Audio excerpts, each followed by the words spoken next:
오늘 말씀은 예배의 조건입니다. 우리는 그동안 예배에 대해서 말씀을 나누고 있고요. 오늘은 5번째 이야기입니다. 영어로는 워십이라고 하죠. 이 워십은 합성어입니다. 월스와 쉽. 우리가 멤버십, 프렌드십, 어떤 상태적인 것, 또 자격, 지위를 나타낼 때 쉽이라는 것을 붙입니다. 그래서 워십, 가치가 있는 어떤 상태. 예배에 이르면 어떤 참 가치를 알아보고 가치 있으신 분이 가치가 없는 우리로 가치 있게 만드셔서 가치가 참 가치한테 화답하는 모습, 예배가 그려지시길 바라겠습니다. 그리고 10이 동사로는 붙이다, 또 배송하다 이런 뜻이 있습니다. 곧 우리가 예배를 한다, 붙인다, 배송한다라고 할 땐 그 택배를 보낼 때 그 받는 대상이 있다라는 거죠. 그래서 분명히 그 가치 있는 대상을 알아보고 그에게 전해줄 수 있는 그 행위적인 것을 워십이라고 합니다. 그래서 영어는 이렇게 예배를 워십이라고 사용하고 있는데요. 오늘 이 워십이라는 이 단어가 너무나도 가장 어쩌면 정확하게 좀 맞다, 잘 어울린다라는 말씀이 오늘 본문인 것 같습니다. 오늘 말씀 굉장히 생뚱맞습니다. 예수께서 사마리아 여인에게 내 남편이 어디 있느냐? 근데 남편이 5이 있었지만 그 남편도 지금 없고 지금 현재 있는 남편도 내 남편이 아닙니다. 그러는데 예수께서 갑자기 내 말이 옳도다라고 말씀을 하십니다. 오늘 본문은 바로 이거예요.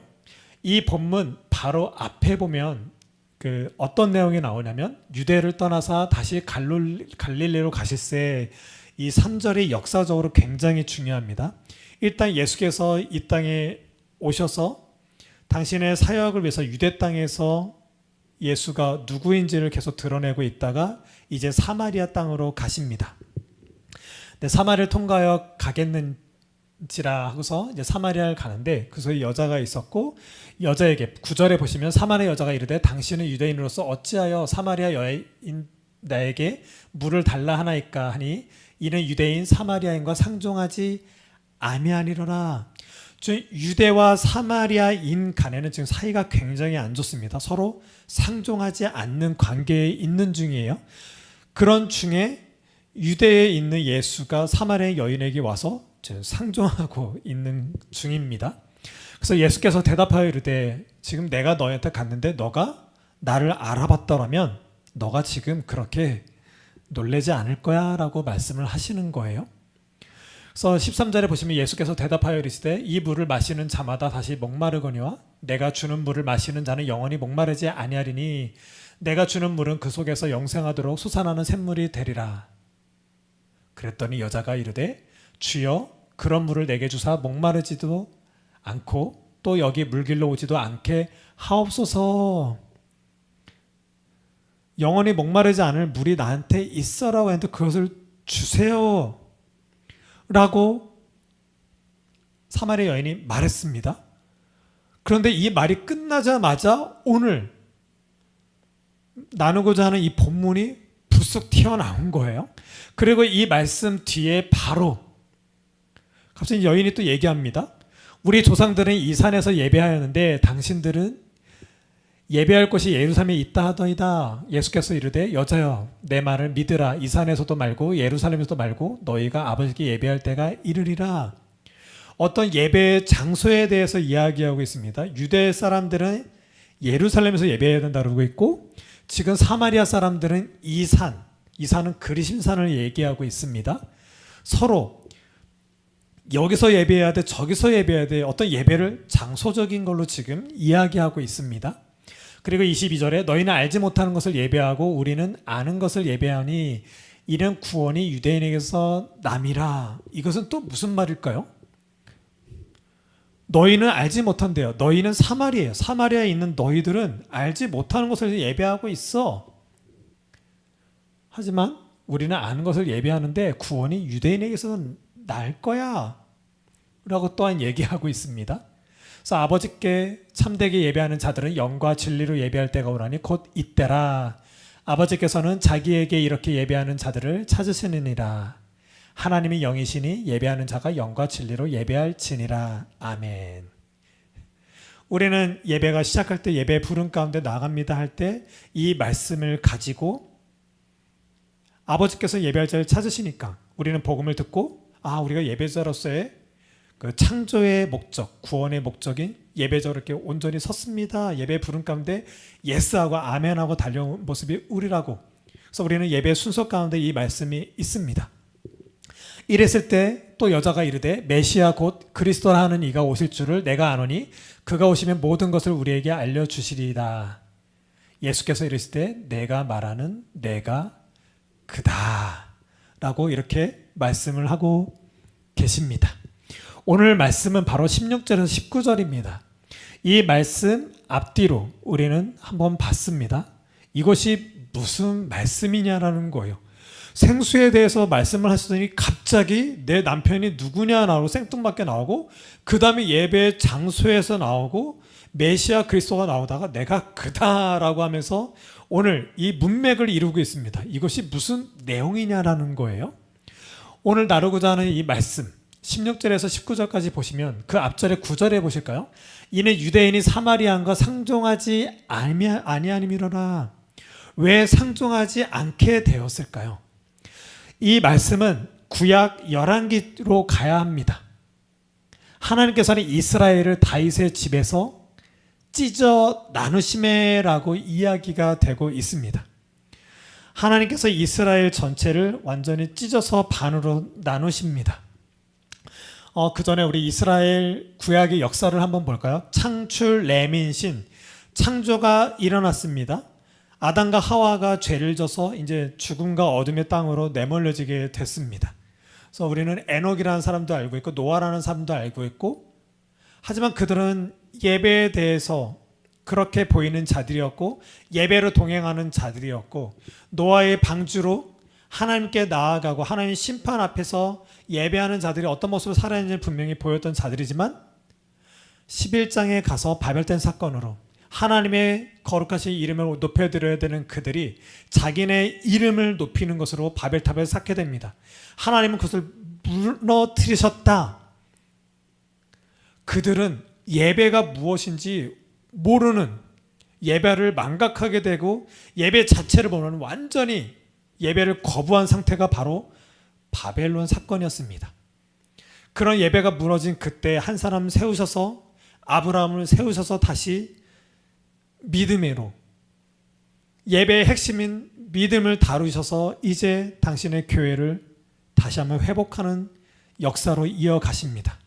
그래서 아브라함과 이삭과 야곱과 또 12지파를 통해서 또 그들이 출애굽에 가서는 노예가 됐었고 또 애굽에서 벗어나게 됐고 약속의 땅으로 갔고 정복전쟁을 하게 됐습니다. 하지만 그렇게 하나님의 역사로 출애굽을 하고 또 가나안 땅을 그들이 정복했지만 왕이 없으므로 자기의 소견에 옳은 대로 행한 그들로 인해서 이스라엘은 또 완전히 망하고 있을 때 하나님은 한나의 아들 사무엘을 통해서 사무엘을 이제 기록하게 하시고 사울 40년, 다윗 40년, 솔로몬 40년을 왕의 통치로 이어가시게 됩니다. 하지만 솔로몬의 아들 르호보암과 그의 군대장관 여로보암이 서로 갈라지게 되면서 북이스라엘과 남유다로 이스라엘이 갈라지게 됩니다. 현재 우리나라 대한민국도 남한과 북한이 갈라져 있죠. 이것처럼 이스라엘도 역사 가운데서 남유다와 북이스라엘로 나눠지게 됐습니다. 이때에 하나님께서는 아수르를 통해서 북이스라엘을 완전히 멸망시키십니다.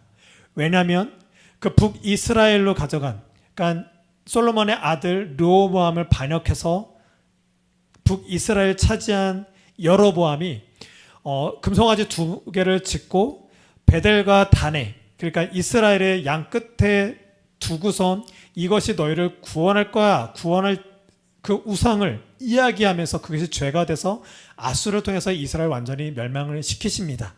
오늘 그 내용이 바로 오늘 본문이 되는 것입니다. 다시 한번 볼까요? 이렇게 북이스라엘과 남유다가 나눠지게 됐고, 지금 저 조그맣게 있는 네모가 바로 오늘 말씀의 그 동네가 되는 것입니다. 사마리아 지역이 되는 그 세겜이라는 그 지역이 있습니다.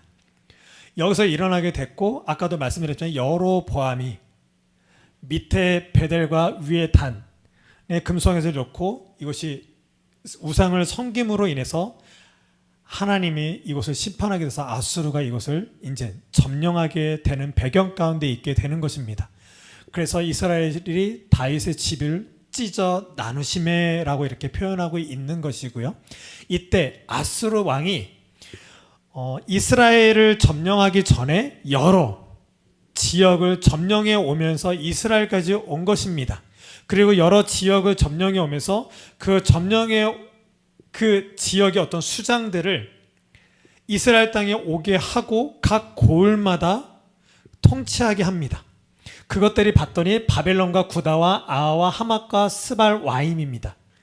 근데 그들은 이스라엘 왔지만 이스라엘의 하나님을 섬기는 것이 아니라 자신들이 믿고 있는 그 우상들을 가지고 와서 그 사당을 지어놓고 거기서 자신들의 우상을 섬겼습니다. 그래서 바벨롯은 숫곤드봇, 그리고 굿 사람들은 네르갈, 그리고 하맛 사람들은 아시마를 만들었고, 아하 사람들은 니바스와 다르닥을 만들었고, 이 스발 와임이 굉장히 무섭습니다. 보세요. 사람들은 그 자녀를 불살라 그들의 신 아드람멜락과 아남멜렉에게 드렸으며, 어떤 장면이죠? 자신들의 지금 자식들을 지금 인신 제사를 하고 있는 거예요. 이렇게까지 지금 이스라엘 땅에 그들의 우상을 섬기고 있는 장면입니다.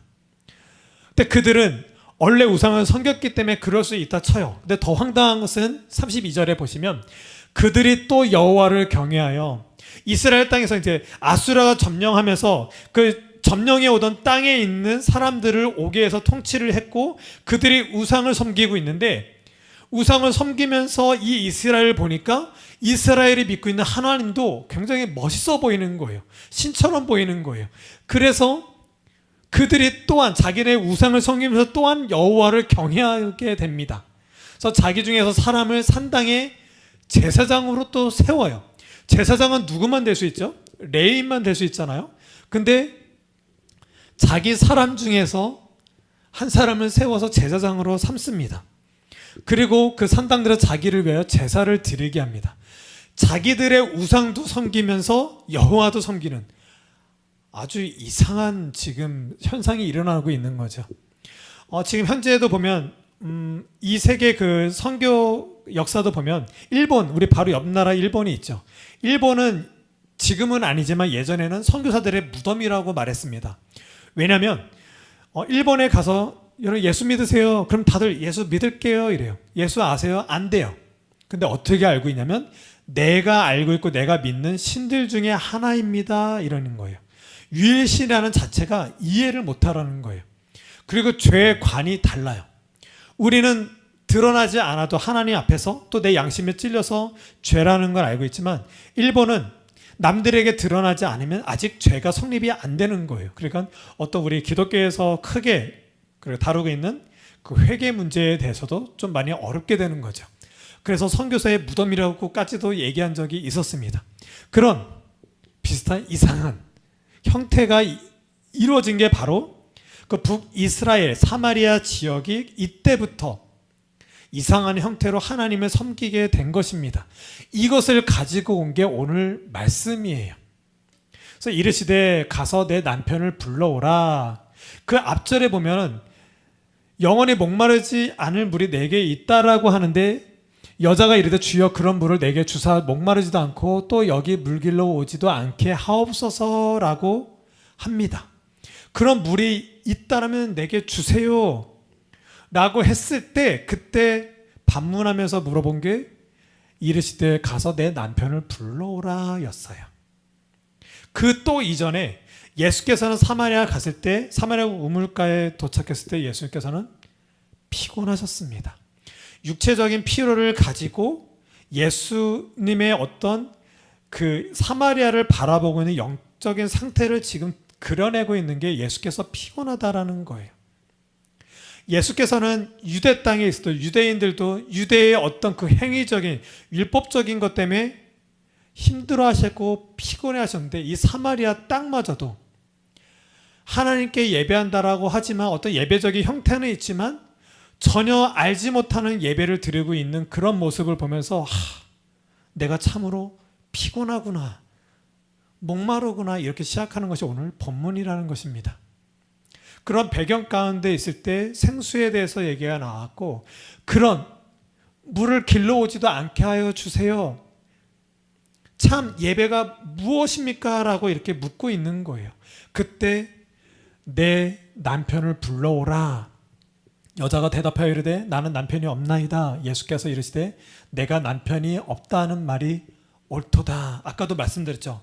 열왕기에서 말한 것처럼 이 사마리아 지역 북이스라엘 가운데 있는 그 내게 남편이 5 있었고 5 그 우상들이 있었고 맨 마지막 지금 있는 자도 내 남편이 아니니 그 산당에서 우상과 함께 드려지는 그 제사 드리는 그 예배 형태도 지금 내 남편이 아니야 라고 말씀을 하시는 거예요.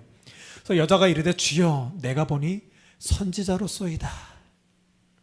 구약의 선지자들은 바로 예배, 언약 갱신에 있어서 하나님을 대리하고 또 대표하는 자들이었습니다. 그래서 그 예수 그리스도의 이 대화를 통해서 참으로 선지자군요 라고 이렇게 고백할 수밖에 없는 것입니다.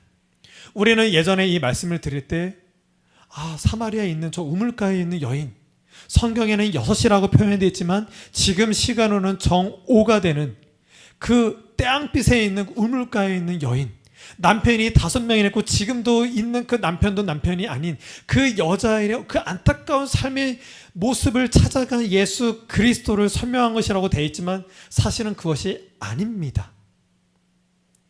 구약 어디에도 어떤 여인의 그런 안타까운 삶을 알아줬다고 해서 선지자군요 이렇게 말한 본문이 없습니다.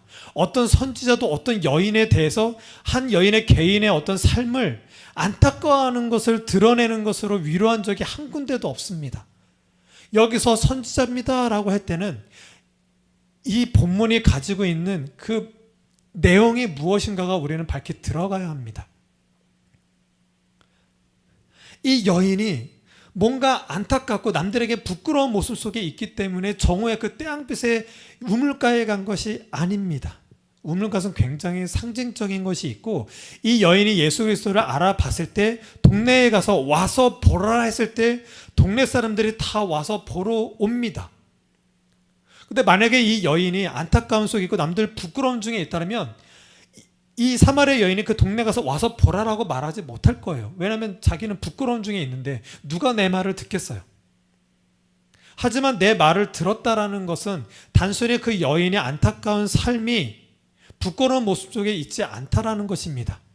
부끄러운 자신의 남편이 6명이나 있는 그런 삶을 예수께서 알아봐 주셨다. 그 마음을 위로해 주셨다라는 내용이 아니라 이것은 구약에서 말하고 있는 그 북이스라엘 멸망사 아수르 왕이 그곳에서 점령했을 때 그곳이 나타나고 있는 너희들이 참 하나님께 예배해야 되는데 무엇으로 예배할 거냐? 우리가 지지난번에 한번 말씀을 나눴죠. 아담에게서 돕는 배필. 아담이 혼자 하나님께 예배하는 것이 아담 혼자서 예배하는 것이 보기 좋지 않을 때 하와를 아담에게 예배를 돕는 배필로 예배할 수 있는 도록 서로 돕는 배필로 지어졌을 때 보시기에 심히 좋았더라 했던 것처럼 이 땅에 있는 사마리아인들이 신랑이 없는 채로 하나님 보시기에는 온전치 못한 모습으로 예배하고 있는 그때에 참 신랑이신 예수 그리스도가 이들 가운데 오고 있다는 것을 이렇게 보이고 있는 것입니다. 우리는 이 땅에서 예배할 수 없는 신부일 때 참 신랑이신 예수 그리스도가 우리에게 오는 지금 그 현장, 그 모습이 바로 그 경험이 바로 16절에서 19절인 것입니다. 그리고 여자가 이 산에서 우리는 예배하는데 저 유대인들은 예루살렘에서 해야 됩니다. 이 말은 또 무엇일까요? 오늘 이야기는 좀 거꾸로 가면 좀 이해가 편합니다. 우리는 이상 그리심산에서 예배하는 게 정통 예배라고 있고, 유대 사람들은 저희 예루살렘에서 예배해야 예배라고 하고 있다라는데, 근데 예수께서 예배할 때 이때라 라고 하면서 영과 진리로 예배해야 돼 라고 말씀하십니다. 어떤 내용이냐면, 구약에 지금 제가 써놓은 게 포로기라고 말씀을 드렸습니다. 그러니까 북이스라엘이 멸망하고, 이때 그 아수르가 이스라엘에 있는 사람들을 다른 지역에서 온 사람들과 강제적으로 결혼을 시킵니다. 그래서 민족이 이제는 혼합이 되는 현상이 일어나게 된 거죠. 그러고 나서 이제 이스라엘이 멸망하게 되고 남유다가 바벨론에서 포로로 끌려갔을 때, 그리고 거기서 포로기 이제 70년 동안 있다가 포로 귀환했을 때, 그들이 함께 예배 드리고자 할 때 유대인들은, 사마리아 사람들은 그들과 함께 예배하지 못하게 했습니다.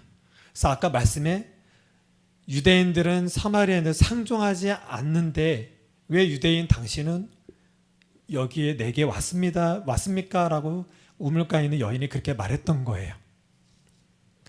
그래서 사마리아인들은 그게 너무나도 괘씸하고 싫은 거예요. 그래서 자신들의 정통성, 원조를 찾은 거예요. 그래서 그 사마리아 지역의 북이스라엘 그 계통에 있는 사람들은 모세 오경만 믿었습니다. 그것만 따랐던 거예요. 그래서 그 정복기 때부터 있었던 그 사사기와 사무엘, 특히 사무엘과 열왕기에 있는 그런 역사는 저 사마리아 지역에 있는 사람은 다 깡그리 무시했습니다. 왜냐하면 그걸 인정해버리면 자신들이 어디선가 예배할 그 근거를 찾지를 못하는 거예요. 그래서 그들은 창출 레민신, 그 모세 오경 쪽으로 갑니다. 그래서 그 우물가의 여인이 어디 있었죠? 야곱의 우물이라고 표현한 것이 바로 이 이유에 있습니다. 포로기에서 그들의 완전한 이스라엘 그 하나님의 그런 선택받은 그런 민족이 아니라 다른 민족과 혼합된, 그래서 너희들은 정통성을 잃어버렸어라고 해서 예배에서 배제돼 버린 그 사마리아인들을 향해서 지금 유대인들이 그렇게 텃세를 부리고 있는 이때에 사마리아인들은 또 사사기 다윗으로 인한 하나님의 역사를 인정하지 않는 거예요. 그러니까 유대 사람과 예루살렘이 진짜야, 그것도 다윗의 때를 인정하지 않는 사마리아인들은 그림상고 야곱 모세 오경 때 있는 그때가 진짜 원조야, 그것이 우리 땅에 있더래니까. 그래서 야곱의 우물, 하나님께서 믿음의 조상으로 세우신 아브라함이 믿음으로 나아가서 그 약속을 땅을 주리라 한 그 땅이 바로 사마리아 북이스라엘 그 수도가 되는 거예요. 그리고 아브라함과 아브라함의 아내와 그리고 그 후손들 다 막벨라 굴, 그 죽음도 이루는 곳이 바로 오늘 야곱의 우물가라는 것입니다.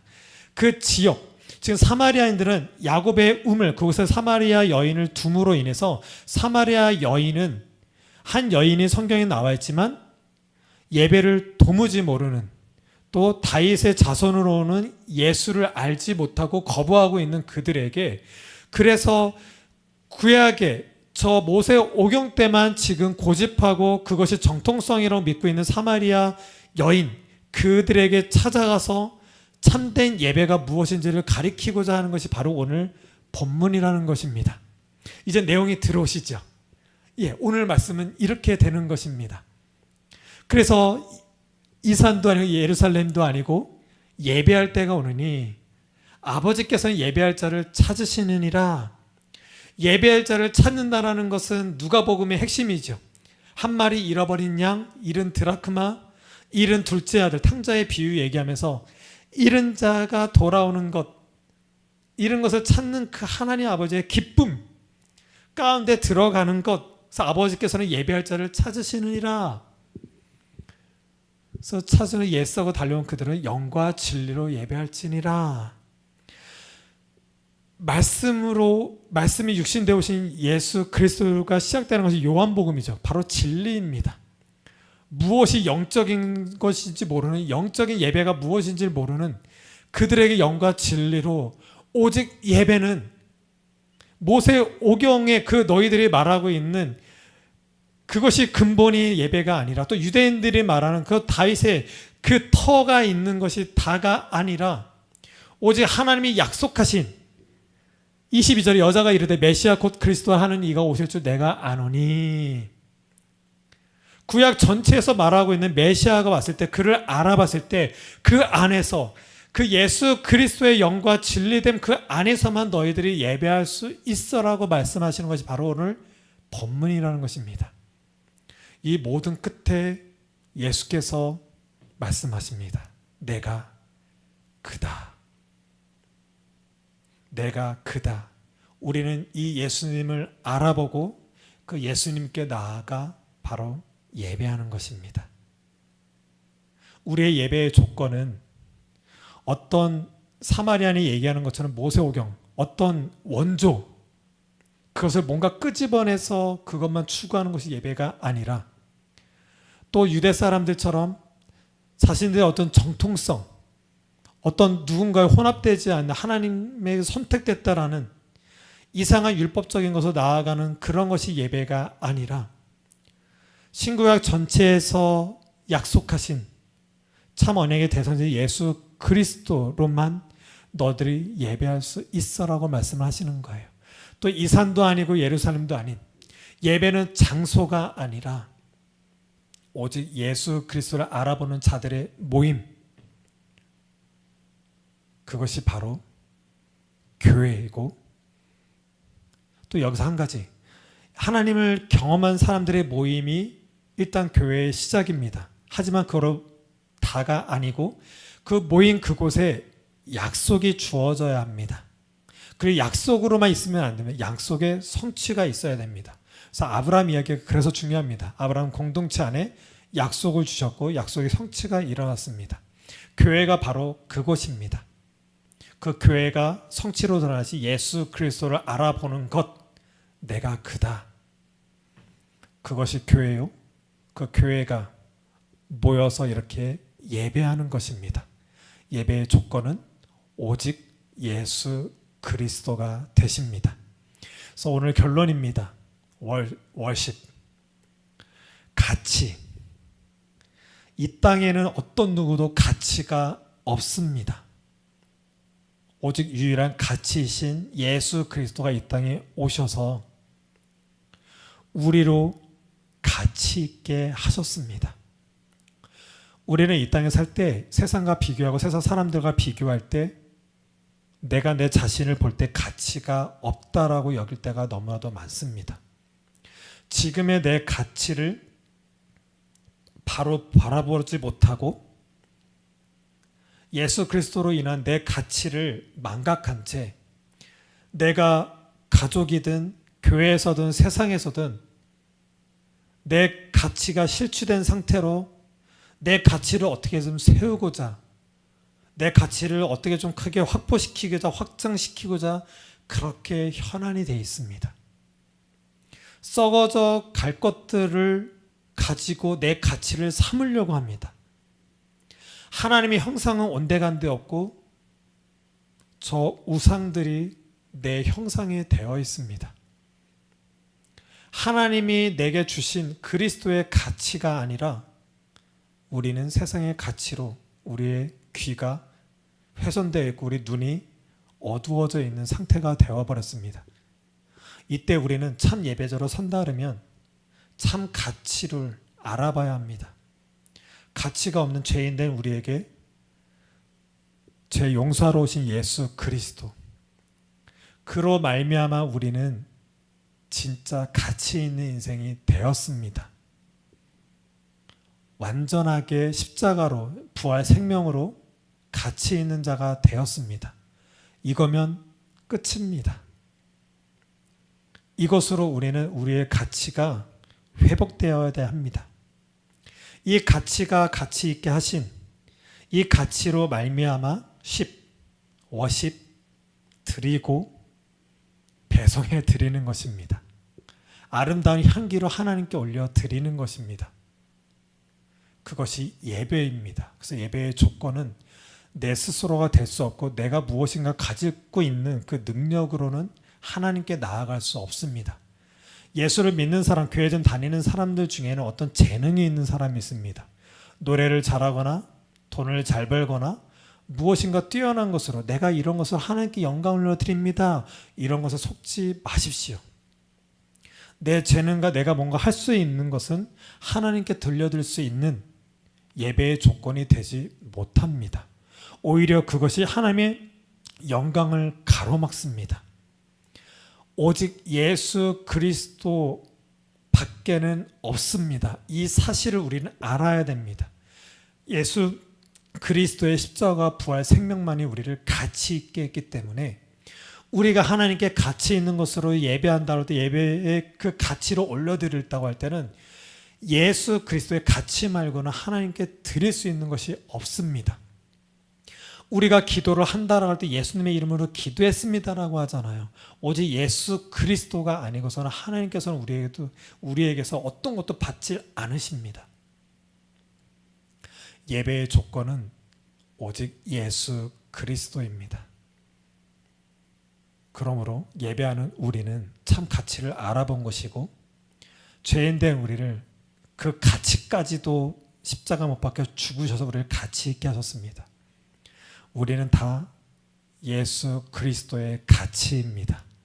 이 가치를 확인하시고 이 가치 회복해 하신 예수 그리스도를 바라보고 이 감사와 감격으로 하나님께 참으로 워십, 참 예배를 드리는 우리 모두가 되시길 예수님의 이름으로 축복합니다. 기도하시겠습니다.